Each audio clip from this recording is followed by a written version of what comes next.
Salut, bienvenue pour une nouvelle critique sur un DVD. Aujourd'hui, je vais vous parler de Saw numéro 2. C'est un film que j'avais vu il y a pas mal d'années et eh bien je n'avais pas aimé car trop de choses incompréhensibles, trop de points d'interrogation et je comprenais rien du tout, et malgré de bons effets de suspense et de gore, ben non, j'avais pas du tout accroché à ce deuxième volet. Autant le premier j'avais vraiment beaucoup aimé, je l'avais trouvé excellent, mais là le deuxième volet, eh ben non, j'avais pas réussi à l'époque à rentrer dedans, et puis ça m'avait pas plu quoi. J'avais pas aimé l'histoire car, comme je vous l'ai dit, en fait, je n'avais pas compris. Et puis récemment, j'ai vu en magasin à un petit prix cette édition collector du Saw 2. Et puis bon, c'est un film en fait que je voulais acheter en DVD pour répondre à toutes mes interrogations et puis comprendre mieux l'histoire. Et je dis je vais le prendre. Et puis c'est l'édition collector, hein, en 2 DVD, avec la jaquette qui est sympa. Je sais pas si on va la voir. Il y a une, voilà, là c'est l'effet 3D, hein, en relief, et en jouant un peu avec le contre-jour. Je sais pas si on va pouvoir voir, mais il y a une clé en fait cachée sous l'œil, hein, sous l'œil droit là. Mais bon, désolé pour la luminosité. Aujourd'hui, c'est vraiment pas ça. Il n'y a pas un pet de soleil. Voilà, donc je trouve la jaquette sympa. Alors, l'histoire du film. Aussi machiavélique que cruel, le tueur au puzzle est de retour. L'inspecteur Eric Matthews est bien déterminé à mettre fin à ses agissements. Après la découverte d'une nouvelle victime, saura-t-il déjouer les pièges du tueur alors que 8 victimes se battent déjà pour avoir une chance de survivre? Alors, je suis resté toujours avec autant d'interrogations à la fin du film. Et j'ai assez bien aimé. Mais dernièrement, j'ai discuté avec un gars qui a vu le film. Et je lui demandais pourquoi ci, pourquoi ci, pourquoi ça, pourquoi ci. Et il me dit en fait, c'est voulu par le scénariste de ne pas donner toutes les informations, car elles sont disséminées jusqu'au dernier film, donc sauf le chapitre final. Ce qui m'amène bien sûr à voir les films suivants, parce que bon, moi je m'étais arrêté à Saw 2, puis voilà, comme je n'avais pas aimé, je n'avais pas cherché à comprendre, voilà, je m'étais resté sur mon impression négative. Et en fait, c'est voulu pour qu'on n'a pas des interrogations sur par exemple. Donc, si vous n'avez pas vu le film, ou vous ne voulez pas en savoir plus, merci de votre attention. Je vous donne ma note, comme ça vous la saurez. Note du film, c'est un 13 sur 20, parce que je trouvais ça assez bon.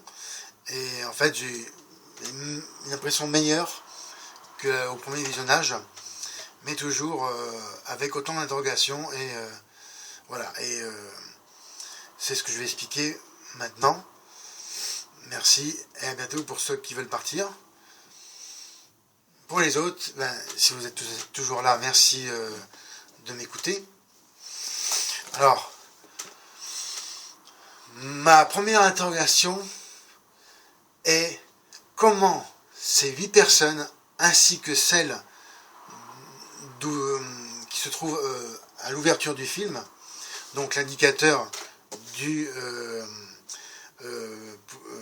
l'inspecteur Matthews, comment il se retrouve là, en fait. C'est aussi les mêmes interrogations que j'ai eues, je me rappelle, au premier film. Comment toutes ces personnes, bon, elles sont kidnappées, d'accord, mais en fait, ce qui me déplaît beaucoup, c'est on n'a pas le processus du kidnapping, qui quand même sont des personnes qui sont plus ou moins physiques, même certaines femmes peuvent être physiques, hein. Voilà, il y a toujours ce grand mystère, comment ils en sont arrivés là, et où elles se trouvent exactement.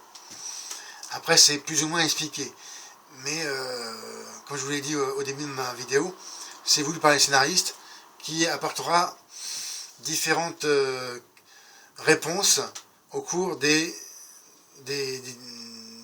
autres films. Voilà, donc c'est vraiment premier grand mystère. Après, bon, comme j'ai pas vu les autres films, je vais avoir forcément ma réponse. Après, on le sait, dans ce deuxième opus, il y a qui s'appelle un des personnages qui se retrouve coincé dans la maison de l'horreur, comme il l'appelle, dans les bonus du DVD que je reviendrai après. Donc, il y a un personnage qui s'appelle Obi. On sait quasiment rien de lui, sauf que il raconte des mensonges. Et donc toutes ces victimes-là, vous voyez, elles ont un rapport avec leur moralité, qui est mauvaise. Donc c'est un des buts du tueur du puzzle, Jigsaw, pour voir comment elles veulent s'en sortir quand leur vie est en danger. Quelle est leur volonté de vivre, en fait, quand elles sont dos au mur. Voilà, Obi, donc le gars à la capuche qu'on voit au début, là, assez ténébreux. Hormis que, bon, à part les mensonges, on voit une scène, en fait, il kidnappe une fille dans la pièce, au début, une blonde, qui est jolie d'ailleurs, mais on ne sait pas qu'est-ce qu'elle a fait. Voilà, on ne sait pas qu'est-ce qu'elle a fait. Alors, on devine pas. Bon, ça m'a déplu. J'espère vraiment avoir la réponse dans les autres. Hein. Troisième mystère, comment Daniel, donc le fils de l'inspecteur, qui se retrouve coincé avec les autres, comment il arrive, hein, à la fin, donc ils sont les deux survivants, hein, avec Amanda, qui sera en fait la relève de Jigsaw, c'est elle qui sera en fait Amanda qu'on a vu dans le premier, donc on retourne dans le deuxième, et on suppose qu'elle a à la fin dans la pièce, après avoir tué Xavier le dealer, qu'elle aurait emmené Daniel dans un coffre, mais il y a un énorme point d'interrogation. Par quel tour de passe-passe se retrouve-t-il dans le coffre-fort avec un masque d'oxygène et dans la même pièce, en fait, que les flics qui contrôlent les écrans de télévision? Alors là, je crois que c'est quand même le deuxième plus grand point d'interrogation de l'histoire. Mais comme je vous l'ai dit, c'est voulu par, à mon avis, par les scénaristes. Ou le scénariste. Voilà, et ça m'a estomaqué, quoi. Après, bon, tout ce qui est effet gore, les pièges, tout ça, c'est terrible. C'est vraiment, c'est fait pour tuer, quoi. Bien sûr. Ou au moins gravement blessé. Comme le flic qui monte les escaliers et qui tombe avec le truc qui avance et les gens font ça, quoi. Elle se casse comme un pantin, quoi. Ça, je trouvais cette scène vraiment impressionnante, même si elle n'est pas gore. Après, voilà, donc le gros twist, le gros retournement des situations à la fin, c'est vrai que je ne m'attendais pas.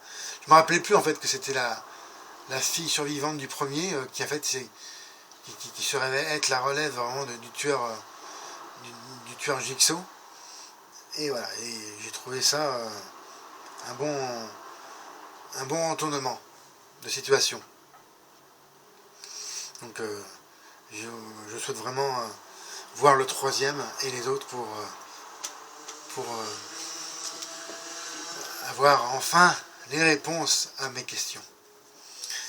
Donc je reste sur ma note du film qui est de 13 sur 20.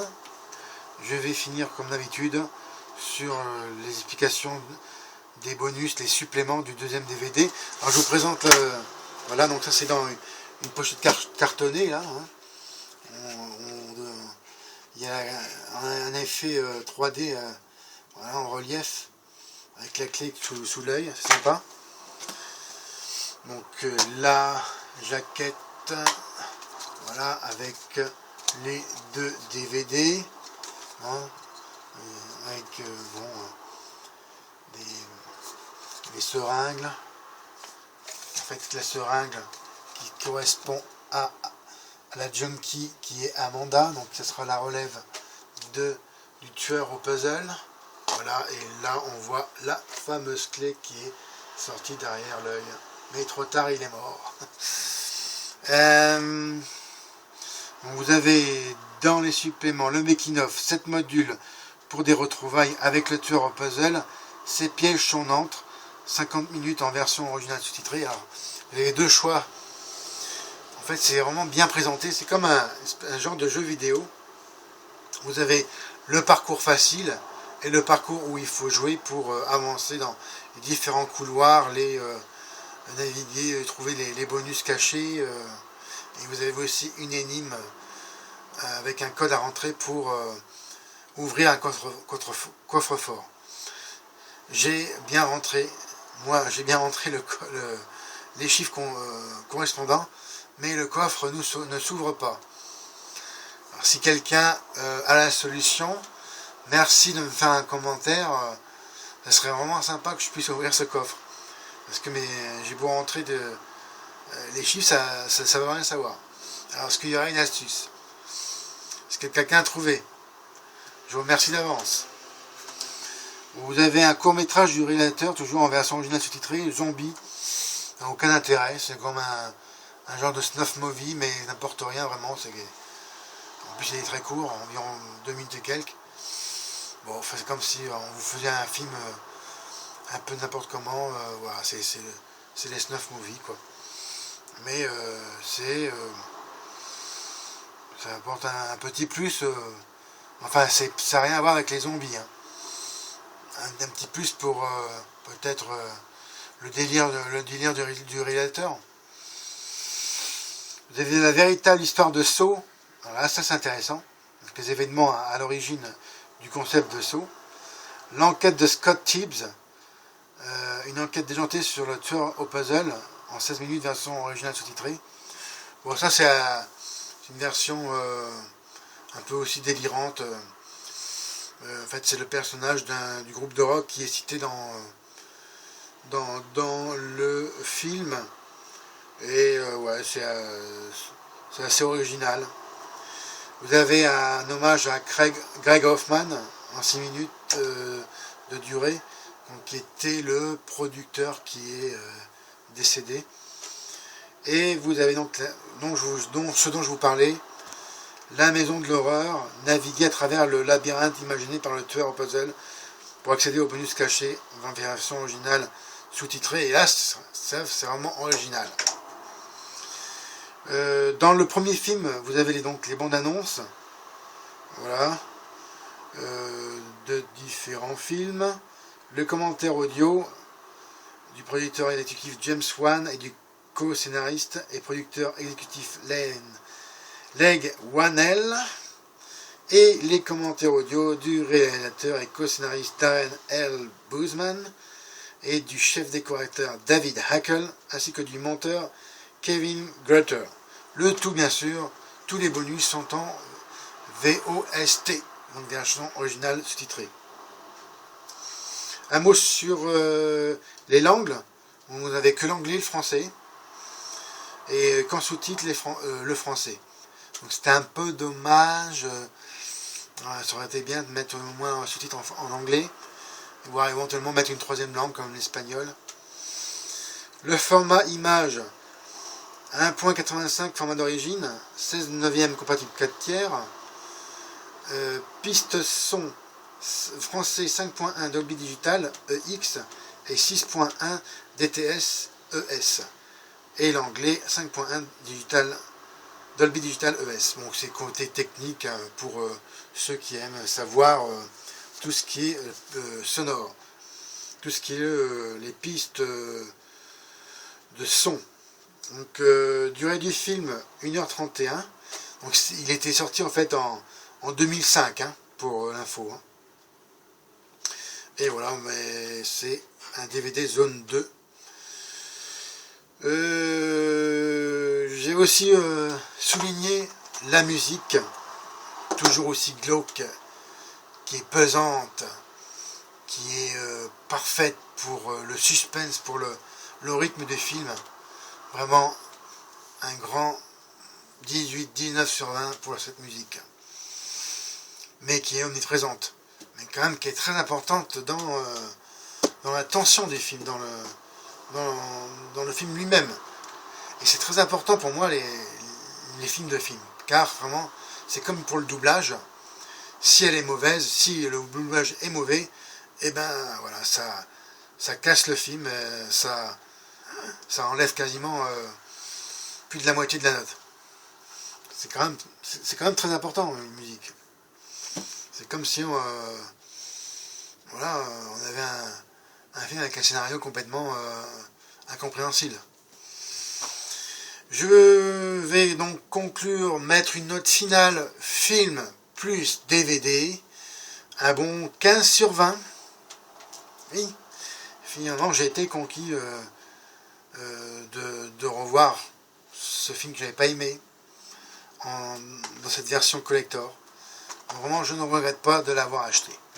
Et je m'en vais cet après-midi à la recherche du troisième dans ce même genre d'édition collector.